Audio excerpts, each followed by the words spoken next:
This was one of the only active dinosaur track quarries in the world. Thousands of dinosaurs literally walked through here, going in that direction, leaving their footprints, which were fossilized. Now, if you go for a walk in the mud, what happens to your tracks? They disappear. It takes very special conditions for tracks to turn into fossils, conditions that existed during the global flood.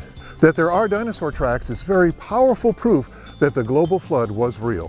For more information, go to sciencepastor.com/track.